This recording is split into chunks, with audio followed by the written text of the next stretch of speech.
Hi hi ඔන්න චූටි මිනි vlog එකක් අරගෙන ආවා. ඉතින් මේ ඉරිද දවසක් අපි ඉස්සරෝම ගියේ සීනිගම දේවාලයට. මෙතන ඇත්තටම හාස්කම් තියෙන තැනක්. ඒ වගේම මෙතන හරිම ලස්සන.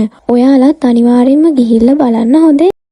ඉතින් මේ ඉන්නේ අපි දෙන්න. එතනත් මොනවද මන් දන්නේ නැහැ මං කියවනවා. අපි මෙතෙන්ට ගියේ ලස්සන ෆොටෝ වීඩියෝස් ටිකක් ගන්න. ඊට පස්සේ අපි දෙන්න ගියා මාව තියලා බයික් එකේ ලස්සන ෆොටෝ වීඩියෝ ටිකක් ගන්න. මට චෝටි බඩගින්නක් ඇවිල්ලා අපි ගියා කන්න මොන හරි ගන්න. ඔය ඉන්නේ කෑම ජීවිතේම කරගෙන ඉන්න මං අපරාධ කියන්න බෑ. ඒවට ෆුල් සපෝට් එක දෙන මේ ඉන්නේ මගේ හබී පැටියා. ඊට පස්සේ අපි දෙන්න මෙන්න මේව දෙක්කුත් අරගෙන කෑවා.